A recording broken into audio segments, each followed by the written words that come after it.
Our movie begins with two girls telling their story with an eccentric doll that can move her leg and sometimes her hand. The situation has evolved as she began to look up, and one day they found her in a completely different room. She started to move on her own. At first, they thought someone had the key to the apartment and was manipulating them. But it turns out that no one was there because the doll was haunted. Annabelle Higgs, a girl, died in an apartment where the doll is kept.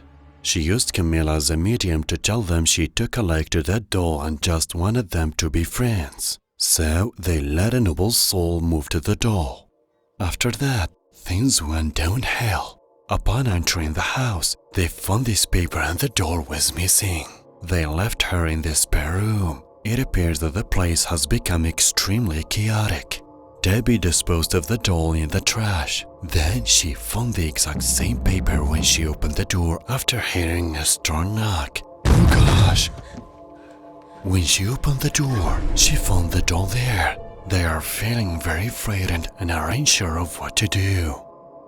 These two paranormal experts told them that they were dealing with a non-human spirit, something that had never taken the shape of a human on Earth.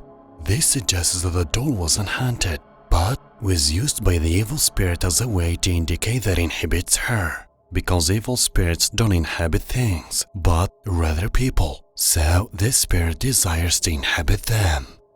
Ed and Lorraine Warren have been known since the 1960s to be the world's most famous paranormal investigators. Among the thousands of cases they have dealt with, there is one that has remained under wraps until now. The movie is based on a true story. The Conjuring 2013. We see here this happy family moved into their new home, but strangely their dog refused to come in. Everything looks good and they are happy with their new home. While playing, the girls broke a part of the wall, which turned out to be a cellar door. The dad went inside to check the place. Seems like the place is stuffed with old items. Roger decided to check the place tomorrow, but it seems that the dog saw something. However, the couple ignored it. Caroline woke up the next morning and found her leg bruised, as if she had been beaten. She checked on the kids, but they were fine. She went downstairs and the clock was stopped at 3:07 a.m. Upon entering the cellar, she found her husband there, informed him that she was going to make coffee, and then returned to the kitchen. But strangely enough, the kitchen clock is also off at the same time as the other clock. When the husband arrived in the kitchen, she asked him why he had beaten her last night, but he said he didn't do it. Suddenly, their daughter April screamed. They rushed to her and found the dog dead. Warren's house is filled with haunted things, and that is forbidden to touch any of them. This guy asked him if Annabelle's doll was here, and also about what happened to his wife during the exorcism. Suddenly, something moved, but it turned out it was his daughter Judy. He asked if she had touched anything, and the answer was no. Returning to the house of the spouses Caroline and Roger, while the girl was sleeping, she felt something pulling her and smelled the disgusting smell. The dad woke up with a strange noise. He went to check. The door opened on its own. He searched, but found only the window open and nothing else. He heard the sound again, and when he went upstairs, he found his daughter banging her head on the closet without stopping. So he took her to sleep with him. The next morning, the husband noticed a bruise on his wife's shoulder. What a strange and frightening place this is. After everybody left, the mom stayed with the little girl April. Where they were playing, the mother heard the baby clapping in the closet. And when she got there, she heard April's breath. Then she failed to find anything when she tried to catch her. What a scary thing.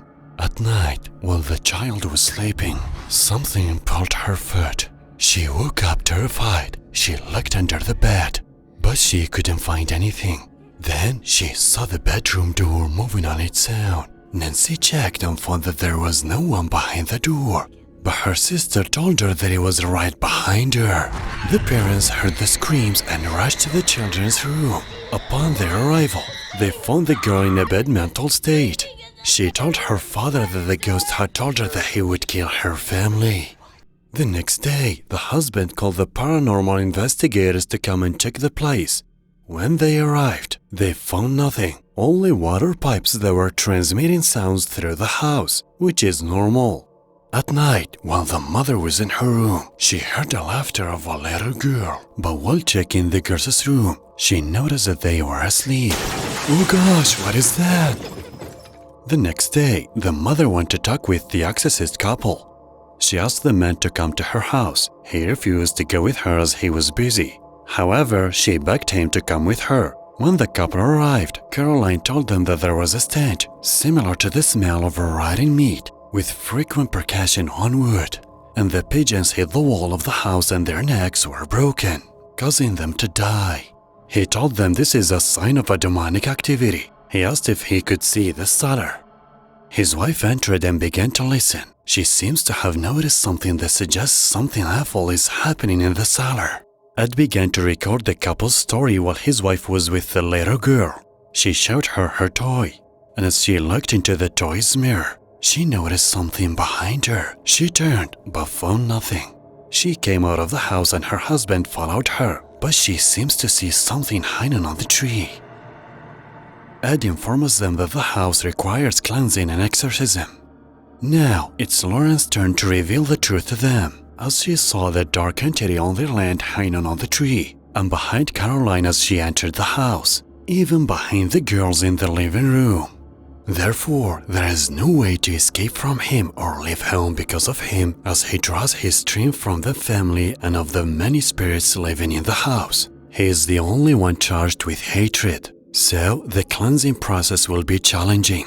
At night, Lauren was sitting. Ed came to tell her that Caroline's voice was not recorded even though the recorder was functioning well. It's weird. As for the story of the house, Lauren found that the house belonged to a man named Judson Sherman and his wife Bathsheba, Mary Town's sister-in-law, who was accused of being a sorceress and was hanged. After Bathsheba and Judson got married, they had a child. And 7 days later, she offered him as an offering to the devil in front of the fireplace. Then she ran to the tree, cursed everyone who tried to take her land and hanged herself. 3:07 a.m. was the time of death. There was another woman who lived there, lost her son in the woods, and then committed suicide in the cellar, within a square mile of the farm, where the farm was split and sold. In the vicinity of the farm, another child drowned in a pond. A maid at a neighboring house also committed suicide. The recorder they utilized at the couple's home was powered by itself. The sounds are truly terrifying. We're a farm and a house. Cameras and microphones were installed outside and inside. Microphones and thermosensitive cameras were also installed in our rooms to photograph ghosts. Even pieces of the cross were placed around the house to make them angry. The cellar door suddenly opened. They installed the camera and entered the cellar, but the devil refused to show up. Upon their departure, the door was closed firmly. The next day, while Lauren was trying to remove the curtains, it looks like it bumped into someone. Inside, Caroline's hands were bruised, and then she began to scream strangely. Gosh, what's wrong? Lauren attempted to open the door, but wasn't able to do so. So she proceeded to the second door of the room. Caroline didn't look well. At night, this detective was in the kitchen to take some coffee, but he heard a strange noise outside. He went to check it out, and suddenly he sees this woman. She said, "Look what she made me do." He came in and followed her. Suddenly, she attacked him. The rest heard his screams. Upon their arrival, another ghost appeared in a different part of the house. Damn, things took a scary turn. Thank God it was Cindy. But it looks like someone's with her. They followed her to the room, hardly opened the door, but there was no trace of her. They looked all over the place. There was a hole in the closet where they found her there. Lauren went to that place to see what's in there. She found a rope that seemed to be the same rope with which Bathsheba committed suicide. She fell straight down. Ed, her husband, called her, but he didn't know where she fell. She found herself in a cellar-like place. When she used this toy, she started hearing a crying sound that sounded like laughter. Somebody came up behind her, but when she turned, she couldn't find anything. Oh gosh! The woman suddenly disappeared. Then reappeared as if she was hanging. It looks like that the ghost attacked her. Ed is still looking for his wife. It seems like she wants to kill her by strangling her. Thank goodness she got away. When she left the cellar, she told him that she had possessed the mother to kill the child. Crosses began to fall one by one. Then something lifted Nancy up and began to pull her. They grabbed her, but the devil got stronger and kept pulling them. Lauren cut Nancy's hair and the nightmare was finally over. The next day, Lauren was by the lake and saw her daughter Judy. Lauren rushed to call her mother, then find out that her daughter was fine. Thank God for that. However, it seems to be a warning to her. In Ed's house, it seems that the devil is trying to do something to Judy. The kid came out of her room and went downstairs to find her parents. At the same time, the upper floor's light went out and a strange darkness began to hang over everything. She ran to her room and then she heard a strong sound and she saw the thing there. It looks like a terrifying doll. What a mess! She looked behind her and found nothing. Lauren felt that something was wrong. When they entered the house, Ed opened the door and the ghost hit Judy with the chair. What a misfortune! Dad checked the doll, but it's still there. When Roger arrived at his house, these daughters informed him that their mother had taken April and driven away in a hurry, and no one knew where she had gone. The mother's smell was similar to the smell of rotting meat. It seems that the fairy possessed the mother to kill the child. After Ed arrived at Roger's house, the cop had to break the lock of the door to enter, where Caroline was in the cellar trying to kill her daughter April with scissors, but they stopped her. Now they have to take her to get rid of the evil spirit. But Lauren told them that the devil wouldn't let her out of the house, and if she came out, she would kill her.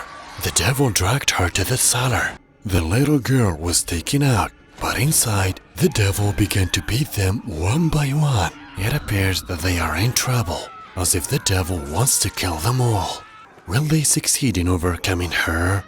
Now, they have to expel the evil spirit quickly. Otherwise, Caroline will hold out and there is no time to wait for the priest to come. But it's dangerous for Lewin. Outside, a crow attacked the little girl. In the cellar, after Ed read a few verses of the Bible, something terrible happened, as though an earthquake had struck the place. Crows and pigeons surrounded the house outside. Gosh, the devil appears to be out of control.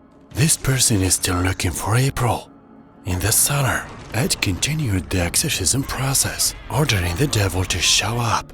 Upstairs, it looks like this guy found April. In the cellar, the devil is still raging, but suddenly everything stops. Then Caroline began to arise. Upstairs, it seems that he managed to find April. The devil knocked Caroline down. The devil heard about April's whereabouts and went straight to kill her. Nobody could get in. But when Ed told Bathsheba to return to normal, and her face completely changed. Lauren told Caroline, "She's your daughter." Everyone encourages Caroline to resist and not to kill her daughter. It looks like she's starting to relive her memories with her daughters. Will she succeed in resisting the devil? It looks like she's vomiting. The next morning, we see Caroline with her husband. Thank God she returned to her daughter. What a truly touching situation. She almost lost her daughter. Finally, the family will live in peace. See you in the next video.